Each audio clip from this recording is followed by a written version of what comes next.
Bienvenue. Devant moi se trouve un Motorola Razr 70 Plus et aujourd'hui je vais vous montrer comment activer le mode économie d'énergie sur cet appareil.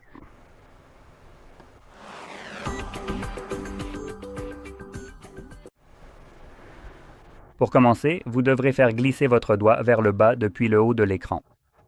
Si vous avez une séparation entre les raccourcis et les notifications, assurez-vous de le faire depuis le côté droit, ce qui vous donnera uniquement les raccourcis. Et nous allons faire glisser vers le bas une fois de plus pour étendre la liste des raccourcis visibles, ce qui devrait, sur l'une des pages, révéler, voilà, l'économiseur de batterie. Il ressemblera à ceci. Il n'y a pas de libellé sous ces raccourcis, donc il vous suffit de chercher une icône et elle ressemble à une batterie avec un plus à l'intérieur. Si vous ne voyez pas ce raccourci nulle part, vous pouvez cliquer juste ici sur ce crayon, puis faire glisser vers le bas, et tout ce qui se trouve en dessous ici sera des raccourcis que vous pouvez ajouter, comme par exemple cet économiseur de batterie, puisqu'il a un plus. Comme vous pouvez le voir, il s'ajoute. Tout autre raccourci, comme vous pouvez le voir, qui est grisé de cette façon, cela signifie qu'il est déjà ajouté à cette liste. Quoi qu'il en soit, revenons maintenant en arrière et retrouvons-le, puis vous pouvez appuyer dessus. La première fois que vous l'activez, une fenêtre contextuelle s'affichera. Donc, sélectionnez un mode d'économie de batterie. Nous avons l'économiseur de batterie standard et l'économiseur de batterie maximale. Maintenant, le mode standard, contrairement à ce que l'on pourrait penser, n'est pas en fait le mode normal. C'est toujours un mode d'économie de batterie. C'est juste l'économiseur de batterie typique, contrairement au mode maximal, qui essaye simplement de préserver autant de batterie que possible en sacrifiant certaines fonctionnalités. Maintenant, comme description, il y a juste une seule ligne. Optimiser le système pour économiser la batterie. Waouh, c'est génial que Motorola m'ait expliqué ce que ça fait. Je n'aurais jamais deviné que l'économiseur de batterie servait à économiser la batterie. Qui l'aurait su? Bref, vous pouvez choisir d'activer et vous voyez qu'une des choses que ça fait, c'est d'activer le mode sombre. C'est pour ça que quelques éléments changent ici. Ce que ça fait aussi, c'est de réduire le taux de rafraîchissement de l'écran. Et ce que ça fait également, c'est de modifier la façon dont les applications fonctionnent en arrière-plan et comment elles se connectent au réseau pour préserver la batterie, ce qui signifie que vos applications pourraient ne pas vous envoyer de notifications lorsqu'elles nécessitent une connexion Internet, quand vous n'utilisez pas l'appareil parce qu'elles se mettent simplement en veille pour économiser la batterie. Donc ce serait quand même sacrément utile de le savoir avant d'activer le mode économie d'énergie.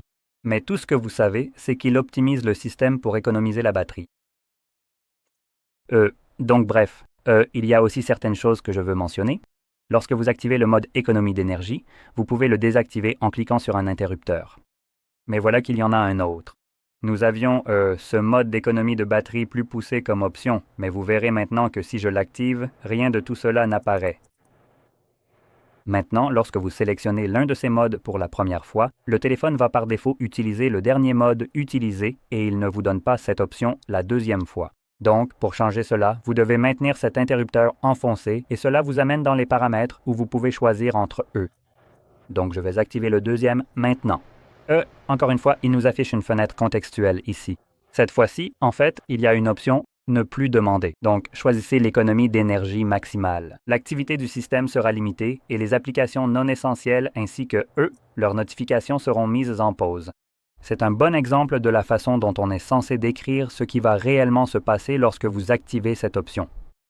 Donc, on va sélectionner Activer, puis on retourne à notre écran d'accueil et voilà, voici notre écran d'accueil. Le fond d'écran disparu. Nos widgets disparus.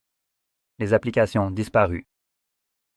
À part les applications essentielles qui, sont des choses comme l'horloge, les messages, le téléphone.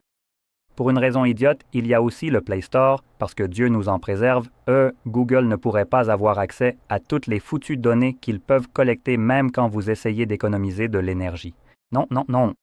Ça, ce n'est pas permis.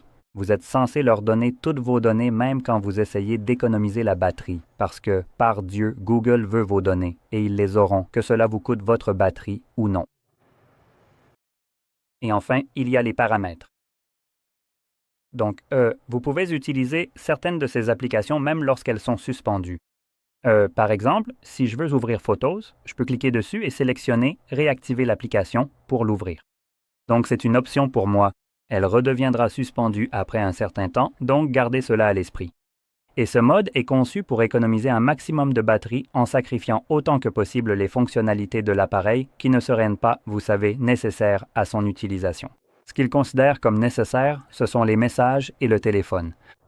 En gros, tout le reste est secondaire, donc c'est désactivé. Et comme avant, si je reviens ici dans les paramètres, ou plutôt dans le bouton et que je le désactive, il repassera en mode normal.